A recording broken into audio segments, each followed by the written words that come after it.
ഹരേ കൃഷ്ണ. സത്യം വരം ധീമഹി. ഭഗവാന്റെ മഹിമകളെ പൂർണ്ണമായും മനസ്സിലാക്കാൻ യോഗീശ്വരന്മാർക്ക് പോലും സാധിച്ചിരുന്നില്ല. അതിന് ചെറിയൊരു ഉദാഹരണം ഞാൻ പറയാം. അതായത് സന്താന ഗോപാലൻ കഥയിൽ ഭഗവാൻ ആ ബ്രാഹ്മണ ശ്രേഷ്ഠന്റെ പുത്രന്മാരെ അന്വേഷിച്ച് അർജുനനെയും കൊണ്ട് വൈകുണ്ഠത്തിലേക്ക് പുറപ്പെടുന്ന ഒരു രംഗമുണ്ട്. ആ സമയത്ത് ഭഗവാൻ തൻ്റെ ദിവ്യരഥത്തിലാണ് പുറപ്പെട്ടത്.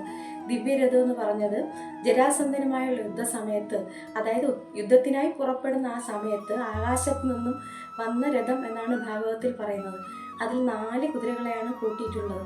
സുഗ്രീവൻ, മേഘപുഷ്പൻ, ശൈമ്യൻ, ബലാഹലൻ, ഇങ്ങനെ 4 കുതിരകൾ. അപ്പോൾ ഇങ്ങനെ ഈ 4 കുതിരകളെ കൂട്ടി ഈ തേരിൽ വൈകുണ്ഠത്തിലേക്ക് പുറപ്പെടുന്ന സമയം ലോകാലോക പർവ്വതമെന്ന അതിശ്രേഷ്ഠമായ പർവ്വതം പിന്നിടുമ്പോൾ അഗാധമായ ഇരുട്ട് കാരണം ഈ കുതിരകൾക്ക് വഴി തിരിയാതായി എന്നാണ് ഭാഗവതം പറയുന്നത്.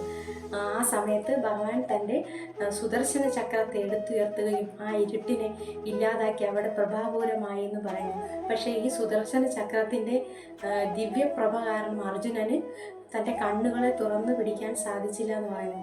ഞാൻ ചോദിക്കുന്നത്, ഭഗവാൻ തൻ്റെ ദിവ്യരഥത്തിൽ പുറപ്പെട്ടിട്ടും ഈ കുതിരകൾക്ക് എങ്ങനെ ഇരുട്ടിൽ വഴി തിരിയാതായി എന്നാണ് ഞാൻ ചിന്തിക്കുന്നത്. എന്തെങ്കിലും ഒരു വലിയൊരു അർത്ഥം അവിടെ ഉണ്ടാവും, അല്ലെങ്കിൽ എന്തോ ഒരു മായാപ്രയോഗം ഭഗവാൻ അവിടെ ഉദ്ദേശിച്ചിരിക്കണം. എന്തായാലും ഇതുവരെ ആചാര്യന്മാർ അതിന് തൃപ്തികരമായ ഒരു മറുപടി പറഞ്ഞ് ഞാൻ ഇതുവരെ കേട്ടിട്ടില്ല. അതുകൊണ്ടാണ് പറഞ്ഞത്, ഭഗവാന്റെ മഹിമകളെ പൂർണ്ണമായും മനസ്സിലാക്കാൻ യോഗീശ്വരന്മാർക്ക് പോലും സാധിച്ചിരുന്നില്ല എന്ന്. അപ്പോൾ എല്ലാവർക്കും ഭഗവാന്റെ അനുഗ്രഹം ഉണ്ടാവട്ടെ എന്ന് പ്രാർത്ഥിക്കുന്നു. ഹരേ കൃഷ്ണ. സത്യം വരം ധീമഹി.